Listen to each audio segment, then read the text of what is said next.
Good afternoon. I am Nero Paderes, the Deputy Director for Research and Development and the Officer in charge of the Intellectual Property Management Office of the Aber State Institute of Sciences and Technology. This afternoon, I would be talking about quality assurance for journal publication. Now, the quality assurance will ensure that our research article will be published in reputable research journals. Under the quality assurance for journal publication, we have what we call as the author's good practices. These practices help the author to craft their paper and prepare it for possible acceptance for publication.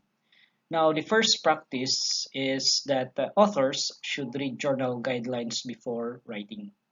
Now, carefully preparing your manuscript according to the journal's scope and requirements demonstrate that you value the time and expertise of the journal editors, reviewers, staff, and readership.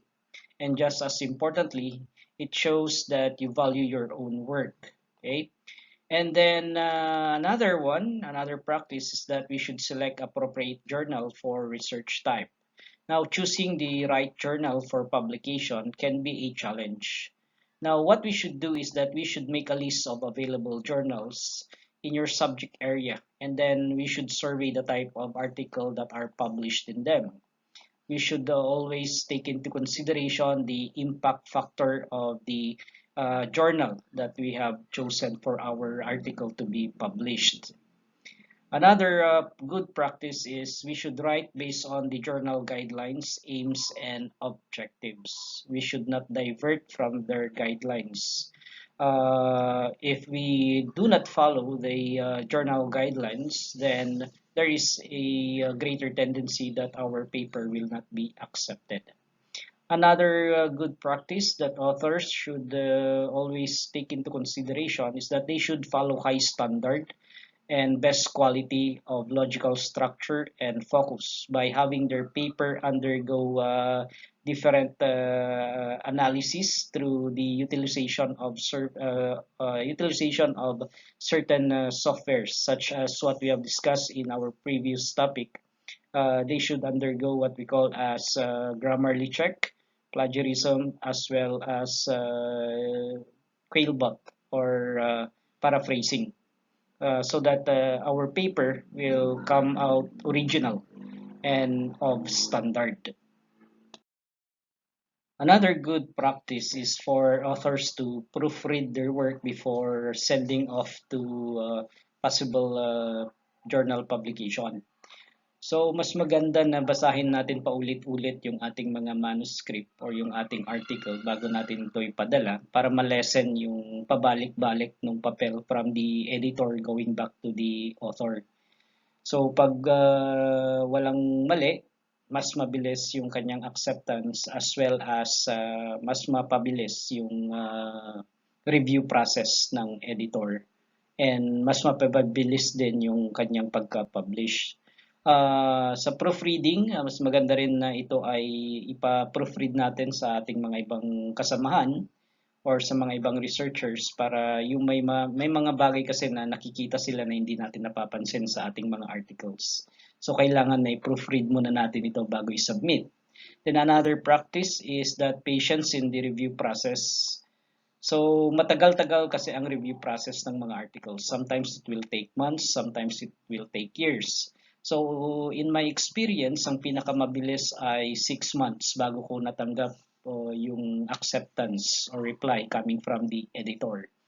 Ang pinakamatagal naman ay halos maghigit 1 taon or mahigit na more than a year bago ko na-receive yung aking publication. Okay? Nagkakaroon ng queries or questions ang editor with regard sa ating mga process, sa mga methodology na ginamit, okay? And then mag-undergo na naman yan ng peer review wherein the peer reviewers will also give their suggestions and comments just to make your paper more presentable and acceptable. And then also, we should remember na limited lamang yung number of pages pag tayo ay nagpapapublish. Usually 10 to 15 pages lamang ang mga article na ilalagay sa mga research journal. Individual articles, 10 to 15 pages lamang. So pag yung research mo ay galing sa thesis or dissertation, kailangan mo itong i-condense.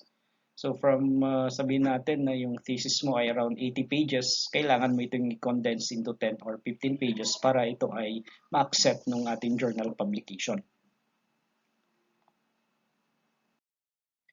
So the next topic under quality assurance are the various parts of the paper or the article. The first part here is the title. Now usually the title should be around 12 words or maximum of 15 words. And then this is followed by the author's name, the official email, which is preferably yung webmail ng university. And then also followed by the affiliation or the name of the university or agency. And then the city, province, and then the country.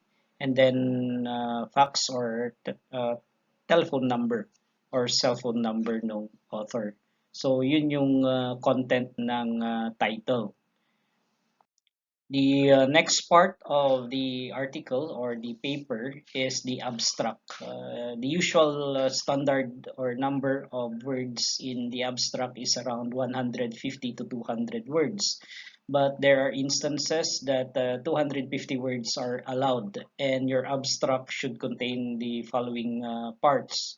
So we have the introduction or the situation or the topic, and we have also the chief purpose or objective. It should also include the methods, the result, and then the conclusion. And then under your abstract, there should be at least 5 keywords. Okay, so minimum is 5 words to be placed under your abstract for keywords. The other part of the paper or article is the introduction. Usually the introduction is around 1 to 2 pages. And also it is followed by the framework. But if it is a technical or experimental research, the framework is not included. And for the objective, we should limit it up to 2 or 3 objectives only. And for the methodology, if it is technical in nature, we should include the materials and the method that is used in conducting the experiment. And also, the paper contains the result and discussion. But if it is technical, you can separate the result from the discussion. And also, it should contain the conclusion and the recommendation, but it is optional. Okay, needed if recommendation have international application. Okay? If your paper particularly its recommendation applies to the international setting, then you can include it. So optional lamang yung recommendation as part of the article or paper for submission. Now, for the literature cited, always remember that all sources should be traceable online from journals, or the journals should be reputable, as well as it should be indexed by either Google Scholar, Semantic Scholar, Scopus, Elsevier, or Web of Science. Those indexing bodies are the ones that are considered as reputable and accepted.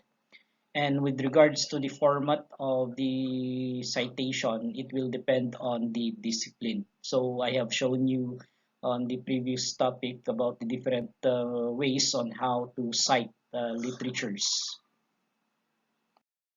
Once the paper is ready, it will undergo what we call as technology quality assurance, and it will be subjected for spelling and grammarly check. It will undergo word counter, Gunning-Fug index, and plagiarism detection. Some of these softwares were discussed in the previous topic. Now, as to the Gunning-Fug index, it pertains to the readability of your manuscript. Okay? So the readability as well as your writing skill is being calculated on the Gunning-Fug index. Now, the readability of your paper will be based on the Gunning Fug Index. So if your Gunning Fug Index is 11, it means that the article is readable among first-year college students, or it can be easily understood by that particular college level. And if your Gunning Fug Index is 15, it means that the level of your paper is that of the master's level. Usually, the Gunning Fug Index will indicate the target audience of your paper. So, the lower the Gunning Fug Index, your target audience will be mostly of the high school or the elementary level. In order for our papers or articles to pass the international quality of journal articles, we should always take into consideration the following. For the title has international perspective dapat. There should be no inclusion of the very location specific or specific names. So dun sa title mo, wag mong lagay na Sallapadan Abra or Bangyad Abra. Okay? So ilagay na lang natin yung Abra Philippines. And then it should be there should be no culture specific terms that can be understood globally. So huwag tayong gumamit ng mga words or terminologies that are not understood by international readers. We should use generic terms that is globally understood. Another international quality of journal articles is that the study has new information that the world community of discipline needs to know. The newness and relevance of findings which contribute to new knowledge of the field will help your paper get published. Okay? So pag nakita nila na bago and at the same time it will add to the bank of knowledge, then your article will surely be accepted and published. And then for the readability, paper that are submitted for international publication should have at least a Gunning Fug index of 12 or higher. Okay? So 12 or higher means that the audience or your target audience are fellow researchers of the discipline, or your audience is around above graduate level. Okay, and always take into consideration that all references that you are going to cite must be available online. So we have here the readability indices. Nandito yung Gunning Fug Index na sinasabi natin kanina. So if you have a Gunning Fug Index of 1 to 1.99, the readability of your paper is of that for grade 1 pupils. So meaning, mas maintindihan ng mga grade 1 pupil yung sinulat mo pag yung Gunning Fug Index mo ay 1. Okay? So pag yung Gunning Fug Index mo is 9, it means that grade 9 students can understand what you have written. So habang pataas na pataas yung Gunning Fug Index natin, it means na tumataas din yung level of knowledge ng ating mga audience or mga readers natin. Another international quality of journal articles is the citation strength. It is evidenced by authors both cited in the text and listed in the references. So meaning all of those references that you have cited should have a higher citation or higher number of citation. At least 50% of authors that you have listed should have an H index. Okay? And at the same time, 50% of those that are cited should be indexed by either Thomson Reuters or Elsevier or Web of Science or any other indexing body. And the rest of the articles that you use in your research paper should be those articles that were conducted locally or from the area where the researcher is located. Then the last international quality of journal articles is for the author's standing. Now, this is evidenced by the list of publication or contribution of the author. which can be viewed in the Google Scholar or Semantic Scholar. The Google Scholar or Semantic Scholar will show you the different publications of certain authors or of a research author. It will also show the number of citations that the researcher have acquired. So once that a researcher has been cited, it means that the research paper or article of that particular author is used as a reference of other authors. Okay. Now there are many indexing companies that are found in the internet, but the most common ones are the Google Scholar and Semantic Scholar, also with Elsevier and Web of Science. Okay. For the last slide, we have an example here of a indexing body, which is the Semantic Scholar. Now, the indexing body will show you the present status of a researcher. So it will tell you the number of publications that the author has already published, the H index of that author, as well as the number of citations. Okay.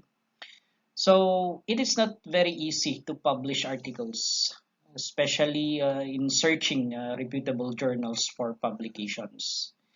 There are many predatory journals online, so we should always check first the credibility of the publisher before we submit our papers or research articles to that particular publisher.